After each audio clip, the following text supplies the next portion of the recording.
little bit. How's the knee doing? The knee's been doing okay. So the more time I take off of it, the more of an issue I get. So I've just been keeping as active as possible. Even on my days off, I've just been, all right, I'm going to go walk my 10,000 steps, just trying to get some movement. If it gets too stiff, it doesn't feel good. Definitely a little bit more of an issue than the past, though. What do you got? 3 more weeks? Rough, or 2 more weeks? 2 weeks. 2 weeks, yeah.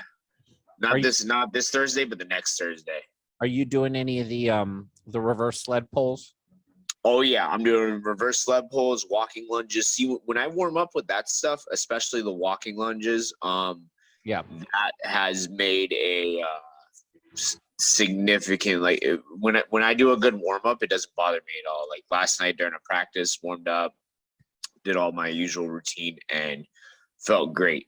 And the reverse sled pulls, even on days if the gym's a little too packed up, can't do them. I'll walk backwards on a treadmill for a little bit. I'll do like a mile, then walking backwards, as crazy as I look. But now, just to bring everybody up to speed, since the last time I've seen you, now I think I've seen you fight 3 fights, right? 3. Yeah, you watched me live. Two. You watched me live, and then the last one where I flew up to New York and fought. And then I think I saw one on video before that where you didn't lose a round. So I know that we saw the judge where I saw you live. One of the judges fucked up the scoring, but since I've seen you fight live, I haven't seen you lose a round. I mean, none of them have really been close.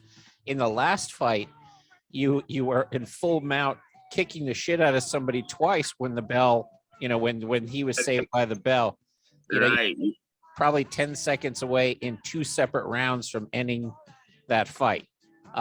So it's been pretty dominant. And for those that haven't seen you fight, I mean, it's a high pressure thing, man. You bring a lot of heat, you bring a lot of pressure, you bring a lot of intensity, and you tend to manhandle everybody. You really do out muscle people in that ring. You alpha in the ring. It's fun to watch, but this guy you're fighting, what do you know about him so far? Have you done your scouting on him, and what are we looking at? I finally watched his last fight. I finally watched it today. I'd been avoiding watching any film. I've told you I kind of don't like to watch film unless there we go. I don't like to watch film unless there's something really specific I want to see. But my dad found a video of his last fight. He fought a guy who was 0-0. Of course your dad. What's that? I said, of course your dad did. Yeah, he finds everything. This guy really hasn't fought anyone with more than 2 wins, so it's gonna be a little bit different from him. Watching his last fight, I don't like to downplay opponent's skills. It's a fight. Like we're going in there to fight at the end of the day. A lot of that stuff doesn't matter in there. But the gentleman he fought last was lacking in a lot of departments because the person I'm fighting, he's grappling based as well. It's really strange, Jerry. We have very similar styles. We have the same exact birthday. We're the same age. I think we're both big anime fans because his nickname is Black Clover, which is off of an anime. So I'm assuming, I'm just taking a healthy assumption. We like to grind guys out, but I feel like I fought a higher caliber of opponents. I know the gym he trains out of, and they have a good stable of fighters, but I've said it once, I've said it again. I train with the best fighters in Tampa, in the Florida region. I'm 100% certain. Training partner Blake Smith, he's the 155-pound CFFC champion for a reason. Training partner Lon Cruz is probably one of the most talented fighters in the area. All these guys show me things that I'm gonna go in there, be ready for. I mean, the intensity, the pace we all train with. Last night's practice was just a murder session, and I mean, I credit our training style to all of our good conditioning. That's one thing you'll see is none of us are gonna gas out. My training partner Brandon Lewis, he was on the Contender Series, fought Mo Miller. Yeah, that kid, man, he's got an engine on him. He's a problem. He finally, hopefully, has an opponent the weekend I fight, because I don't know if this is to be disclosed, but he's got a lot of people duck him, and understandably so, because he's a problem. I told my coach yesterday, though, to go back to the question. I'm confident, regardless of this guy's style, that while we are similar, I feel like I'm better in the areas we both excel in. I feel like I've paid my dues, and not saying he has. I've poured tons of time into it, and I've fought a lot tougher opponents, trained with a lot tougher crowd, and I'm just not gonna let anyone take this shit away from me right now. I understand that I've been put in a position from my past wins, my team, and I've been given a really good opportunity to fight on this promotion, and I'm knocking on the door, but it's time to kick that shit down and take this away. So I'm going to go out there and I'm going to pull a little bit of Israel Adesanya against Kelvin Gastelum. I'm going to look across and say, I'm ready to die for this shit, because this is going to be really big going forward. You know, if I win for this promotion, now when I go pro next year, if I were to reach right out to Cage Fury and say, hey, I fought for them already, won their 170 amateur belt, I want to make that pro jump, it's going to be a lot easier to shuttle me in, because we've talked about how I'm a little bit older, turning 29 next week. I don't have like 15 fights by the time I'm 25 like some of the guys do these days, but I do have a lot of time trained in the sport, and I do have five amateur MMA, 2K1, and a lot of the past years just been foot on the gas pedal, time to start moving. So I feel like this is the biggest opportunity I've had in terms of the sport, and I'm not going to let it slip away. I'm going to go out there, and you're going to see the best version of me. Might see a little bit more boxing than usual too, so a little undisclosed, but That's fucking awesome, and such a mental sport too. If you're going in with that attitude, there are some fights, and that's really the difference between a lot of the guys at that level. They all have the skills, they have the all the numbers are in place. You know, their athletic abilities there, their striking's there, the grappling there. It's the ones that mentally bring it every single time. Attitude. What's up, fellas? Good. How you doing? I like the background photo. Yeah, man. I'm pretty excited. Yeah. You ready? Thank you. I'm very ready. I just got done telling Eric that I've been blessed with this opportunity, put in a lot of hard work, had a lot of things happen the right way, and been knocking on the door for a little while. Now it's time to kick the shit down and go take what I need to take. I'm kind of excited. You know my limited background in the UFC, but it looks like this is a tough fight. I mean, this is not a gimme. No, yeah, this is gonna be this is easily his toughest fight against me, and it'll definitely be a tough fight. I like to say I don't see myself going out there and walking through him, but I gotta But you do. But you do. Yeah, I gotta have that picture in my head, and I'm gonna go out there. My last two opponents, like Eric was just telling me that he doesn't see that I've lost a round, but in my head, going into those fights, I told myself I'm gonna win at any means necessary, whether I gotta grind out a 3-round fight or if I put them away early. And I mean, right.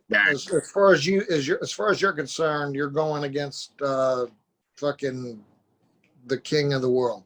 You know? Yeah, I'm against myself. The only one who's going to beat me that night is if I beat myself and give my opponent the opportunities to beat me. So I know I have the skill sets to beat him in the grappling, the stand up. I just need to be the one to go out there, execute, and put it together.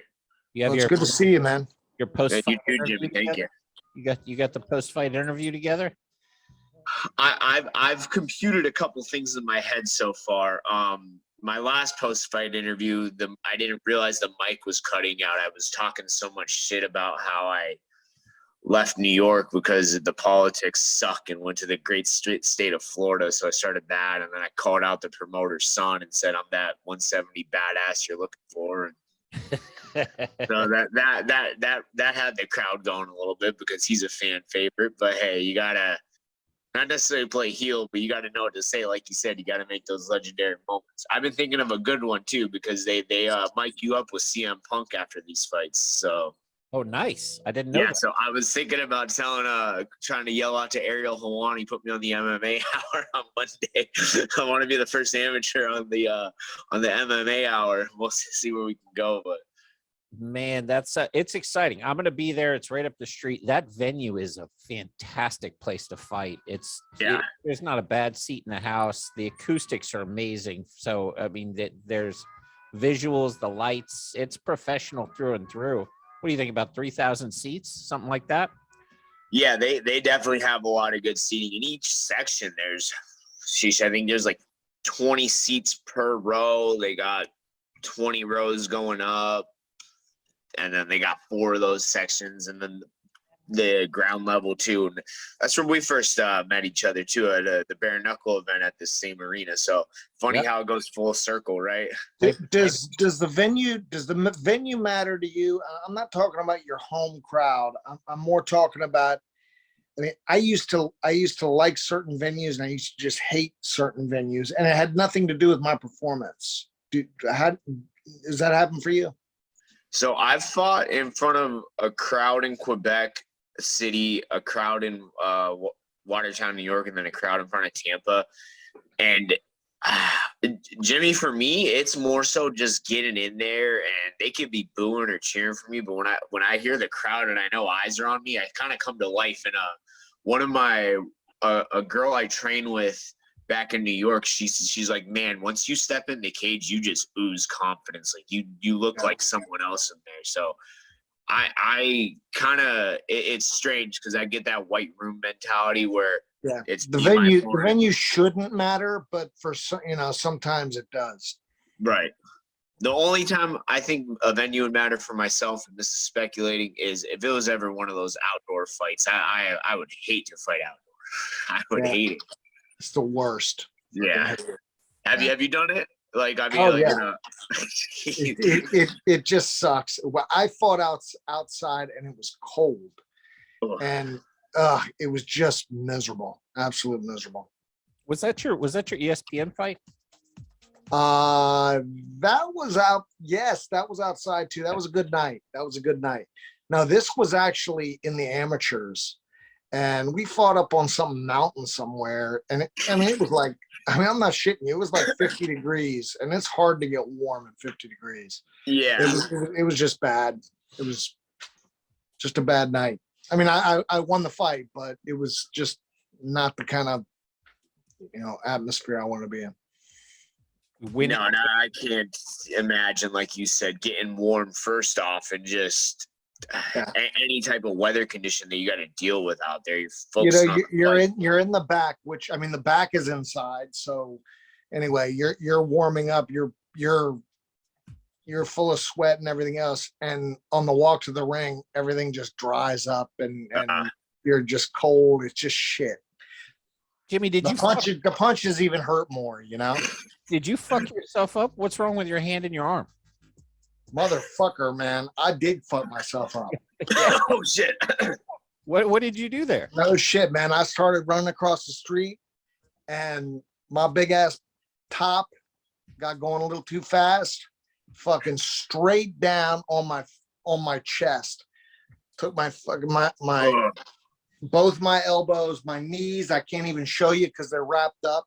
All the skin everywhere, man. And I think I might have broke a rib. Because about a year ago, I fell also, but that wasn't as stupid because somebody knocked me down. A little kid went underneath me and took my feet out from under me. But and I think I cracked a rib then, and I think I just re-injured it because I couldn't sleep last night. It was bad. It's a disgrace. It's a fucking disgrace. Why were you running? I got up and I fucking told everyone, I was like, it's over. It's fucking over for me. What do you mean, all your athletic feats? Just everything. Everything that I would like to represent is fucking over. Why were It's you running? Why it's were you get running? old and die time.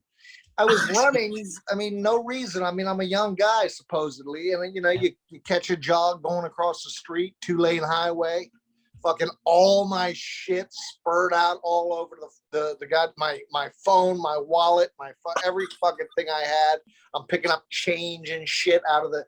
It was just a very low point for me. Nobody thought to videotape that and send it to me. Well, I didn't tell anybody I was going to do it. Nobody knew it was happening. Oh my God, that's fantastic. I'm sorry about your rib, but everything else is great. It is true though, when you get older, enjoy the athletic prime of your life. Now, my big athletic feats are like when I open a cabinet and something's falling out and I snatch it out of the air. I'm like, I still got it. I still got I mean, yes. like flexes.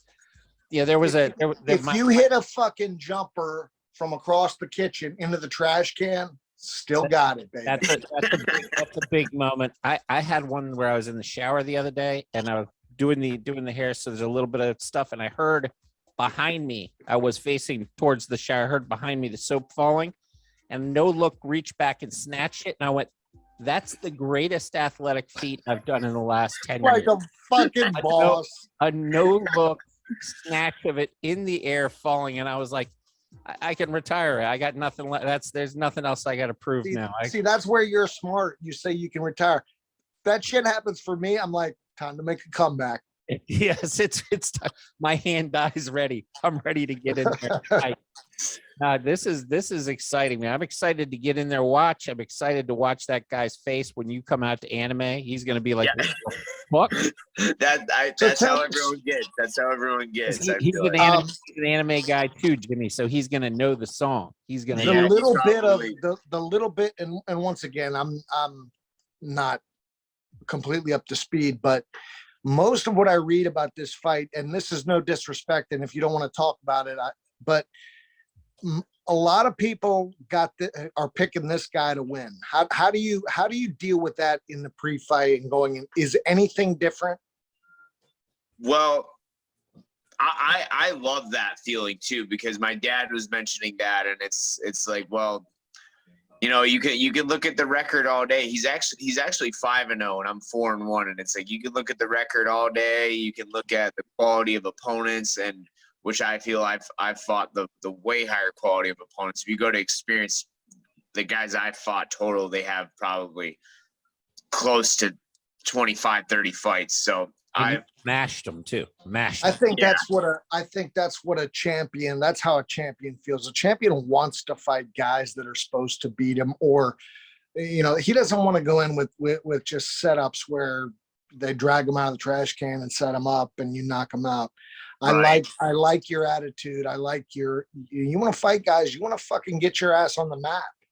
Well, this will be since last March 2021. This will be my 5th fight since last March. Granted, one of those was a kickboxing fight. This will be my 5th fight. I've been extremely active. I've been going. The kickboxing fight, it was a 185 fight. I normally fight a 170. I just wanted to get in there and fight against a giant of a man. Went out there, rocked him in the first round, got a 10-8. The guys that look like it's going to be a tough matchup. My first MMA fight back in a few years was against a gentleman named Jason LePage, excellent wrestler. People were so worried that Jason's going to be the guy who goes out there, out wrestles him, and I'd watch out for his wrestling. LePage is a really good wrestler. I go out there, I out wrestle him, I take him down and finish him by ground and pound. So that's the kind of shit that, like, when I hear those things, it's like, all right, you think he's going to out wrestle me? I'm going to show you who's going to out wrestle him. And this fight too, where we know he's a grappler. He comes from a grappling academy. I know there's going to be grappling exchanges, but yesterday my coach asked me, he's like, how do you feel? And I was like, Coach, I feel great. I was like, this is the opportunity I've been fighting for since I started training. And I know, I'm going to tell you right now, Coach, this guy's not taking me down.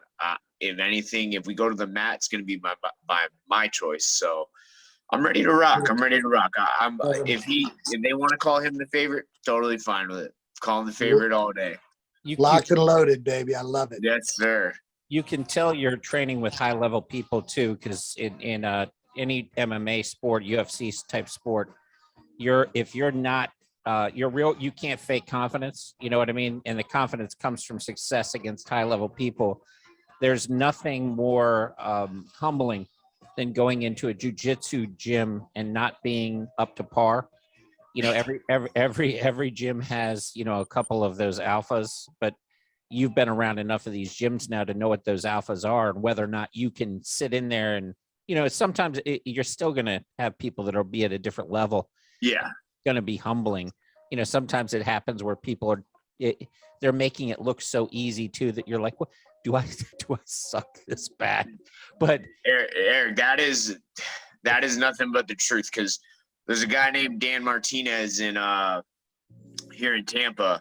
And every time I roll with this guy, I feel like a child. Like, he makes me feel like I don't know what I'm doing in my jiu-jitsu, but it's like, I'm not the kind of person like, oh, he's been training this long and he does this, he does that. No, it's like, I need to get better. I need to stop letting this guy tap me out, and I need to stop letting him sweep me this way, that way. And that's the mindset I have, not making a built-in excuse. Oh, well, he's got this much experience and I only have been training this long compared to him. No, those are built-in excuses. And you got to look at, he's beating me. I need to figure out how to stop this. Same thing with my training partners at Def 4. These guys can crack. I'd like to say that I thought I was a pretty decent striker. Then I started training with these guys. I remember my first training session with my partner, Blake, throws a check elbow, crushes my nose, starts bleeding everywhere. But in my mind, I was like, I felt I wasn't at a fight pace, but I was in the fight mentality of like, fuck it. You know, my coach was like, you good? And I was like, nah, keep going. Blake looks at me, you good? Your nose? And I was like, keep going. It's like, the ref's not gonna be like, oh, timeout. His nose is fucked up. It's like, no, we got to keep going. And I just take that mentality in me when I'm training, because I know that my teammates are gonna push me, because when I go out there and fight, I represent the team. I represent myself and the team. And if I lose, they got to bear that burden. That they hurt. They hurt too. And when they lose, when we went to watch the last fight card that most of them fought on, they about 3 of them fought on the last CFFC that came to Tampa. 2 of my teammates lost, and that shit hurt. That shit hurt to watch. It hurt me to watch my partner Tyler lose a fight that he was teeing off on the guy, just beating his ass, and just unfortunate little circumstance happened in the 3rd round. He got taken down. The guy just started cracking him, and they ended the fight. A little premature, but. And then my teammate Argena, same thing, and it hurt to watch that. It really hurts. That's such a great atmosphere, that with the teammates and everybody helps each other. They legitimately want you to get better. A boxing gym is not, I mean, I'm sure there's some of them, but that's not really how it is. Everybody just kind of just cares about themselves, you know, and they don't really give a shit. They don't care to help you get better, especially if you're in their weight, because you guys might fight sometime. And I mean, it's a really nice atmosphere that I wish boxing had a little more of. Do you think, Jimmy, that the culture from, I mean, I tell people all the time, boxing and MMA are 2 different sports. Yeah, completely. Boxing is an aspect of MMA, but I never delve into the culture of boxing. How do you think it is compared to MMA? Do you think it's a lot more, I wouldn't say cutthroat, but a lot more of a like it's less of a, it's just it's a one-man sport. You know, of course you have your corner, but the guys in the gym, for the most part, they don't really give a shit if you win or not. They don't give a shit if you get that move down that you're working on. They're not going to jump up and help you and take some time. It's just, it just was never like that.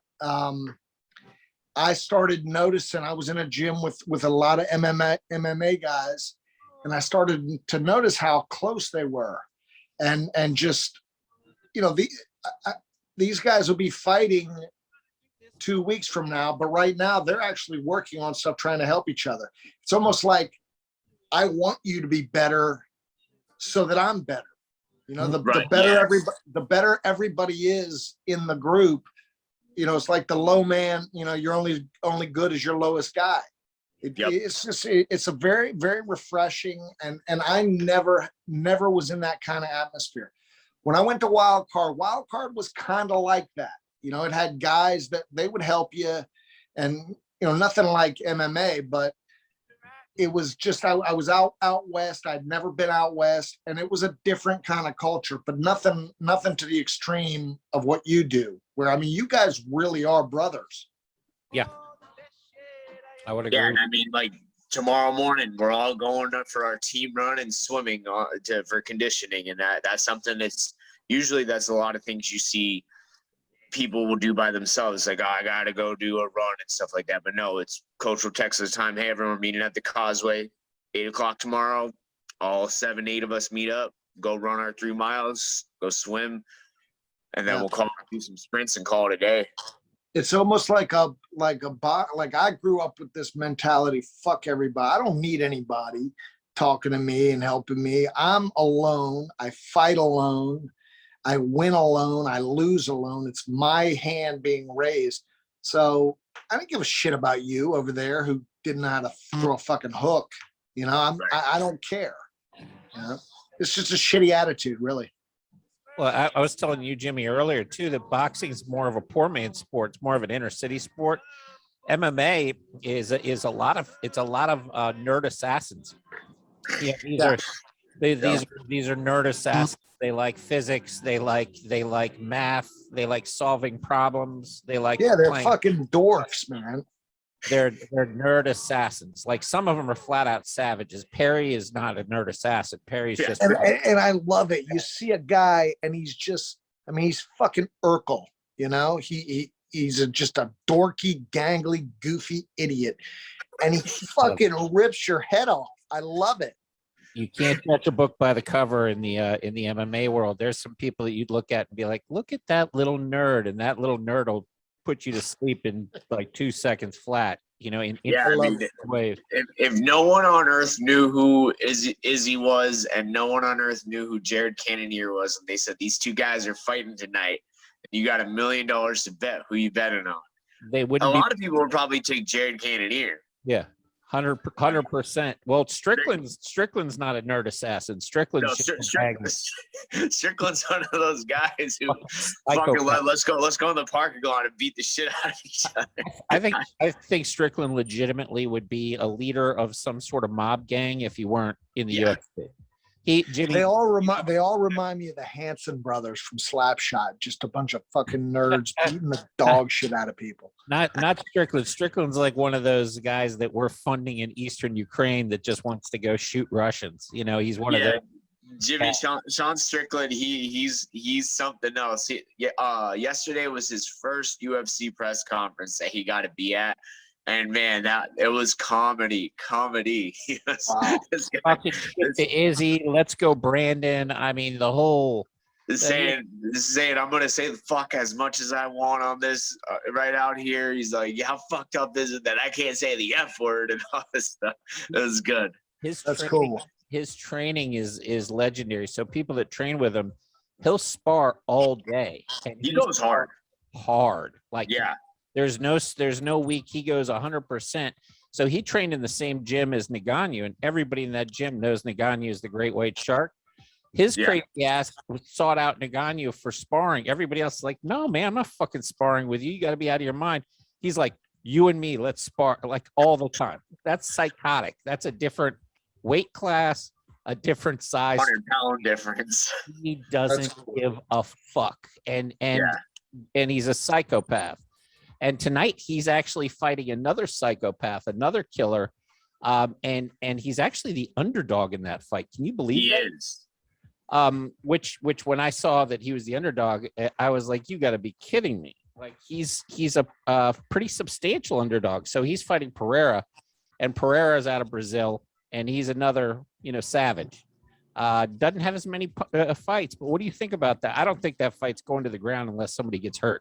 I think it's I don't think that's gonna go to the ground. I think Sean said he might wrestle today, but I don't think he's gonna wrestle. Sean has good striking for his for him, like whatever he does. I mean, the Hermanson fight, it would have been nice to see him get a little bit more active. But that guy can really crack, man. Everything's straight up the pipe. Everything's real clean. Yeah. That guy can strike. There's no bullshit about it. And I mean, he's not one of those strikers that'll hit you with like 100-piece combo, like, oh, watch his left hook, right uppercut, and then left body shot. No, he's a guy, he's just gonna jab cross you to death and hook you here and there. Everything's down the pipe, everything's clean. And it's interesting. I know Alex is a lot bigger. Yeah. Alex has that left hook from hell. It's hard to say. That's the one fight I'm most uncertain about. It's also the fight up. I mean, it's not even the big fight. It's not a championship fight. Yeah. And that fight is going to be the fire. That's the fight everyone wants to see. Yeah, there's a couple big fucking fights on there. That's the one. Yeah. The other one, I play the DraftKings. Yep. For the first time in my DraftKings career, I've drafted both people fighting each other because Holloway and Volkanovski is just pure fireworks. Like the first two fights, I think they set records, for most power punches, most punches landed, most power punches in a round, most power punches between two fighters. So, Jimmy, these two have fought twice, and both times Holloway's lost. And yet they're fighting again tonight for the trilogy because the first two were so freaking good. Is that right? That's right? I'm that not. Is we were talking about this a little bit on the last show. What is the situation with the championship? Who's the fucking champion?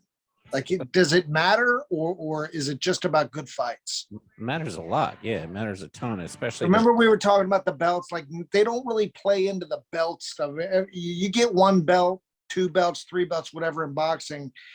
Everything's on display, and you got 9 people walking in carrying your belts and all this shit.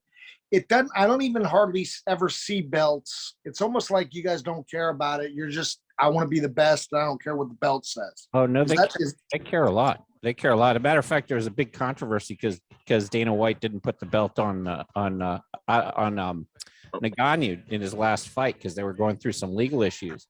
So there was a big to do. Ngannou didn't give a shit, but everyone else took it as a slight. But I don't think that. So is there one world champion for each weight class? Each weight class. So they haven't fucked that up yet. No, they haven't fucked that up. I wanted to play this for you because I don't know if this is a thing that I have, but check it. Can you see the? I see it. All right, so watch this exchange so Holloway is just. He's an animal. So he's talking shit right now. He's the one on the right, Jimmy. And looking at the crowd. See, the Dan Hook. Yeah, he's talking to the crowd. He takes a little pop right there, barely. He's still talking to the crowd. Now he's like, all right, I'm back in the game. He ducks this. He's still talking shit. What a dick. Time. And watch this. No, he's just the best. He's still talking shit. That's so badass. Look at that. So fucking badass. He's fighting tonight, and he's a huge underdog. Yeah, okay. So I don't know if you recall the second fight, Eric, but I'm fully in belief that Max won the second fight. I think it should have been a 3-2. Yeah, I agree. As a matter of fact, he scored more. So if you look at the DraftKings, so I actually almost think they should use the DraftKings system for main scoring because scoring sucks. How can you have a round where you really don't have much action at all and you get a random 10-9, and then you have a round where you land maybe 12 more punches on the other one and it's still 10-9? So technically you can lose 2 shitty little boring rounds and lose the fight even if you won, pretty significantly. Right. I wish they'd go to a more, like almost like DraftKings does. So in the DraftKings last fight, Holloway had, so the first fight he had 200 all right, so last fight we fought Rodriguez, he had 153.5 DraftKings points. Usually in these fights, people are averaging between 50 and 95. Yep. So 150 some points. He didn't, the Volkanovski fight, I'm just excited to see Max because I think he's fighting at a different level now. When he gets Yes. locked in, he's a pretty fucking tough out. Like, he brings so much pressure, and he's such a good striker.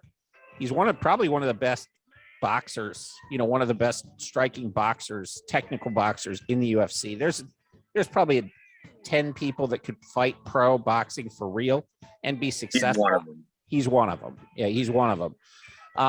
So I don't know what's going to happen in that fight, but as a bettor, with him being that big of an underdog, I would lean towards the money on Holloway as the smart money. You know, I mean, when you see a guy who's talking shit to the crowd while he's ducking punches, that's a guy that when he gets locked in, that's a scary guy.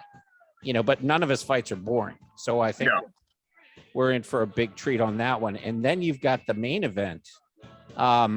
Israel, he's my favorite champ, dude. I just love the guy personally. He's my dad's favorite too. My dad loves Izzy, and he's like, Izzy's just too good, man, and everywhere. I mean, he handles the championship mantra. But some people treat it like a hot potato, like they don't belong. He carries it like he was born to it, like he was a prince or a king that literally was built for that position. I mean, you remember that moment, Oh yeah. Wow. He gives him the old. He's got style, he's got flair, and he's another one that could box. Technically as a striker, he's maybe the most creative striker. Spider Silva is amazing, but Izzy, he sets you up rounds in advance with shit. He's just so smart, and his nickname's perfect, Stylebender. I mean, it's a perfect nickname for him. I want to point something out real quick about the Whitaker fight that he had last. And this is a problem for a lot of guys who want to fight him. Obviously, people are going to want to do the Jan Blachowicz blueprint and just double leg him in the middle of the cage. But here's the issue. Rob tried to do that, and every time they ran into the fence, Izzy kind of let him get back to the fence. And every time Izzy went to base out, one thing that you want to do up against the cage is if you got hip control and the guy you're controlling is going to base on his far hand, you want to grab that hand, gather it, and pull it down, because now you take their base. Now they have nothing to build the table on. Rob literally couldn't reach him, and that says something. That's just another, that's something that you can't help. Izzy was genetically gifted with just being a very long and large human. And when I was watching that, I was sitting there, I was like, there's no way Rob keeps him down. There is no way Rob can keep him down with how big Izzy's frame is. It's just he doesn't cover enough area. And that's another thing that people don't look at. He's a massive human in that photo. And all the video, the guy looks skinny and like he was joking around about Costa, like, yeah, these little tiny legs. Man, it doesn't matter. That guy was built to be a striker, 100%. And Izzy could probably never train a day of grappling in his life. I mean, sorry, a day of jiu-jitsu in his life. He can just train to keep the fight standing, sprawling takedowns, and getting up, and he'd be okay. He really would. I mean, he's a space fighter. Maybe the UFC's ever seen it at using his length and using his space to create space when he wants. And if a guy's an incredible grappler or has a certain skill, he's smart and disciplined enough to make it an outside game, pick him apart and destroy him. I mean, he's just that good. Tonight, it's going to be kind of weird, though. He doesn't have a size advantage tonight. I mean, he's got a height advantage. Yeah. But Cannonier was a heavyweight. Huge. He's fucking huge. He's like that guy is he is a massive 85er. I mean, you look at how the muscle belly's on that guy. Jared Cannonier is ripped. He's a huge human. He's got like 77-inch arms too. So even though he's like 5'9", he's not tall. He's huge, and his arms are just. It's almost like he can stand still and tie his shoes. He's got long ass arms. When you're talking about Izzy, a lot of times he's just bigger, longer, and he can do whatever he wants in the ring. This is a dangerous fight. Cannon got power in that left. He's got power in his hands. He took out Spider with that leg kick, and Brunson he flat out just executed him. That just flatlined him. you threw that little left hook, and it was 9-9. That was it. So it's going to be a fun fight. Actually, that's one. I'm a huge Izzy fan, but I'm staying pretty far away from that fight. You know, as far as Izzy's a lot of money on DraftKings. Yeah. I'm like, look, this is the first time he's in there with somebody as big or bigger, you know, as strong or stronger, not nearly as good a striker, but he's got dynamite in those hands. So I think Izzy needs to fight a very smart fight, you know, do what he always does. What am I talking about? He's going to take the knees, you know, probably do a lot of leg kicking and pick them apart in the stand up. But he's got to watch out. Because if Cannonier decides at any point, I'm going to go for broke, I'm just going to blast off this back foot and throw everything. I think Izzy's going to have to play careful. I do think Izzy's too smart to be and too tactful to be caught standing in one spot. His footwork's just those little slips and turnoffs he does. I feel like he's going to it's going to be like a visual chess out there. He's going to be playing 3D chess in the striking game. But man, like I said, if Cannonier decides to start pushing forward and going for broke, like, you know what, I'm going to walk through these leg kicks to throw a couple shots. I think Izzy needs to be careful because, like you said, he's fighting a very scary physical force in Jared. Yeah, that's the main event, but we still have some others. I forgot to show you this. I thought you'd appreciate it. Free Kane, I like that shirt. And I agree with it. There's another thing. Just piggyback off Sean Strickland. I'm pretty sure last time they updated the case, Kane got denied bail, but they let the other guy is out on bail. Correct? Guy who raped 100 kids is out on bail. Kane is apparently the only person in the fucking state of California that they don't allow out on bail. In the meantime, the guy who raped his kid and raped 100 other kids is out on bail. So I'm not trying to jump topic real quick, but do you guys remember someone I was watching? I listen to a lot of videos when I'm on the road at work, and I was listening to a guy. This dude pretty much took. He was a karate instructor. Took one of this guy's kids to California. Was like I know it well. Sexually assaulted him, and the guy shot him in the head. In the airport. Yep, in the airport. And it's like they let him walk, and it's like, you know what? What parent wouldn't want to do that? I don't even have kids, and that shit. Is that the one by the phone booth? That's the phone booth. booth. I sent it on Father's Day. I go, Happy Father's Day from the real dads, and it's just that picture of him getting off the phone with the sunglasses on. Yeah, and he's getting ready to pop the guy, and that's what every father says they do it. Kane actually went to do it. It went to do it. The challenge, I guess, people go, well, he shot the wrong person, but did he? The stepfather with the actual child molester? You don't think the stepfather's part of the problem there? Have you heard what the stepfather said to the court about Kane? That this guy has no regard for human life.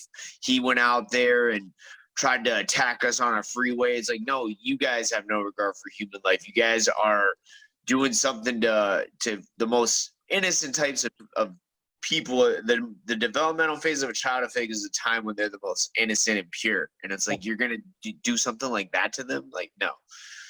That's another reason I loved Izzy on his press conference. He goes, who are the people that Ghislaine Maxwell she got 20 years. Who was she trafficking to? What happened to all the people that were taking these kids? Where's that list? And he's, as the champ, up on stage saying it and not giving a fuck. And I have so much respect for that. He does not care. When Joe Rogan was in trouble, he came out, he goes, that's my boy. Yep. He did not care. He is just a great champion. And I hope he wins tonight, because I hope he stays there for as long as he wants. Oh yeah. Talent. But yes, I agree. Free Kane, and let's get back. Cowboys finally fighting tonight after two scratches. Two scratches in a month. So he's to the same guy. The same, 2 scratches, showed up to fight, scratch 1 Cowboy, showed up to fight last week, scratch 2 the other guy. Dana was like, yeah, it's over. And this time he has a different opponent. No, yeah, Is this Cerrone? Is that his name? Cerrone? Yep.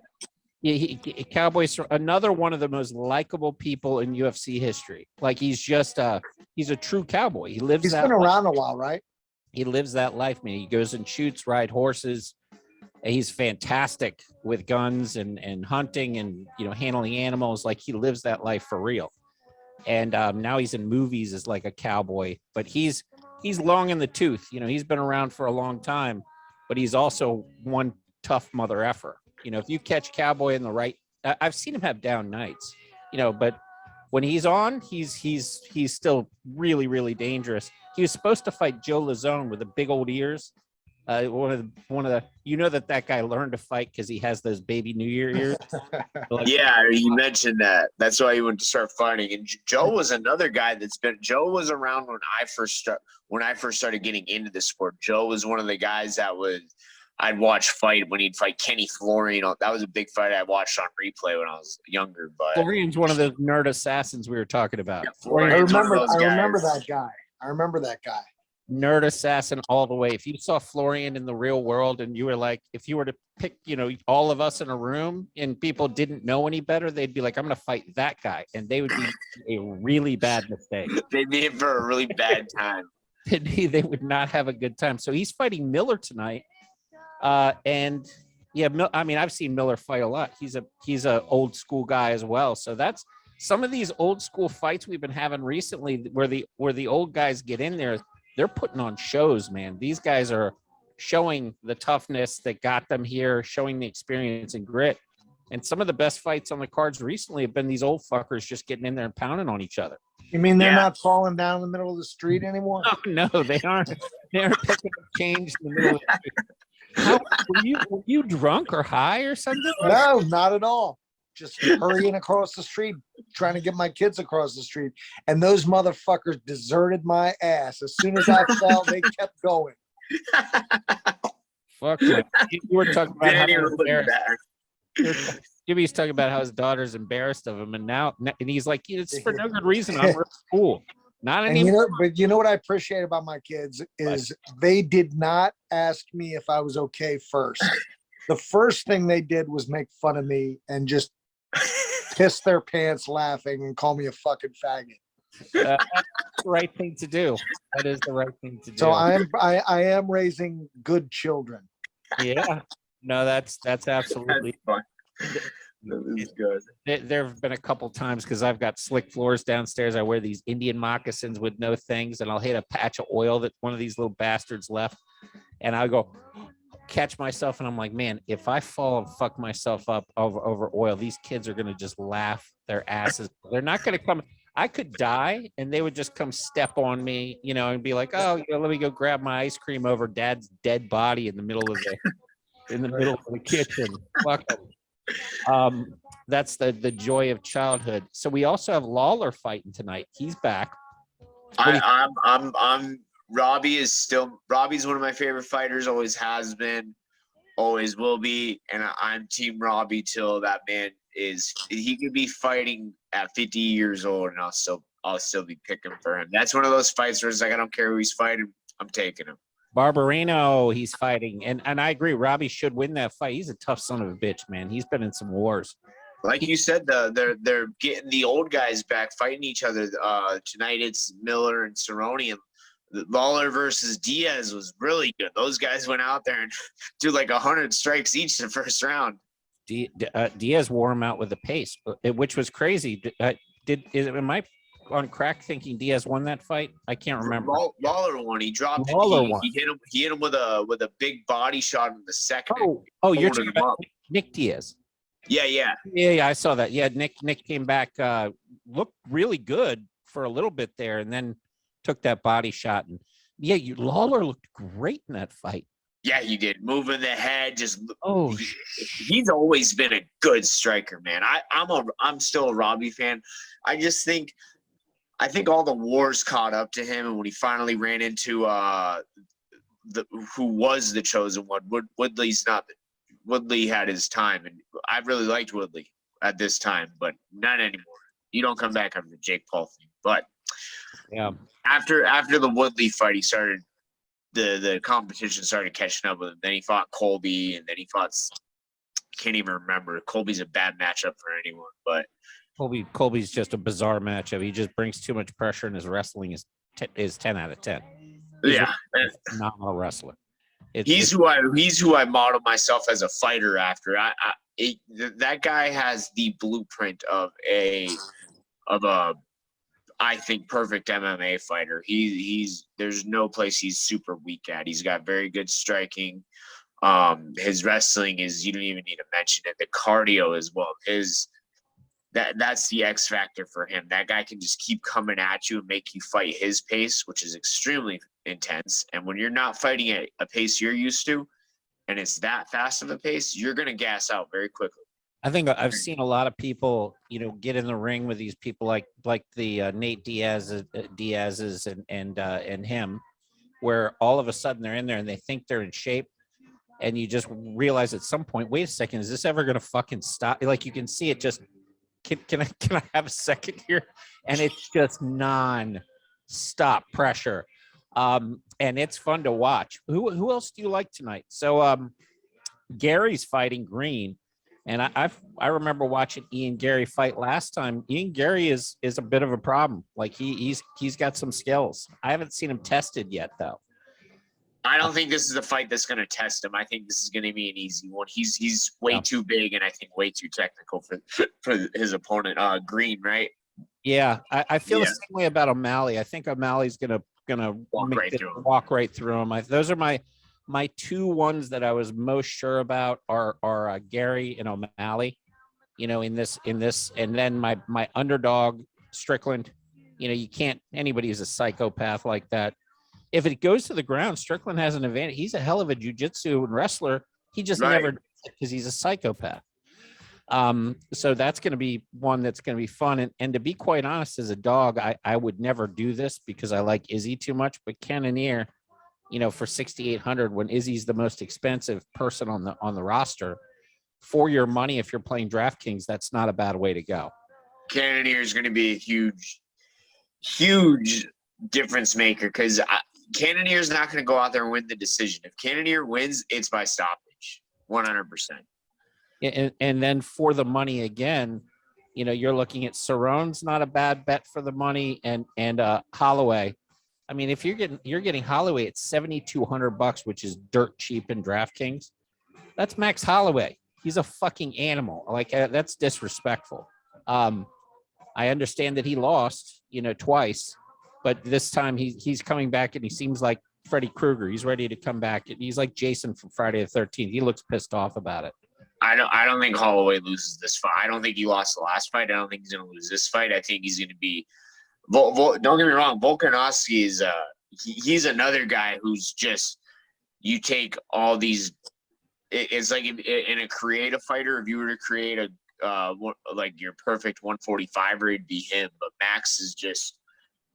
Max makes things work so well for him. I remember watching him as a kid and thinking like, this guy's a really good fighter, but I never thought I'd be looking at him being like, man, he's right behind Jose Aldo for that best featherweight. Jose Aldo is a Hall of Famer. He's just a legend in the sport. He's still out there doing it. Who's he?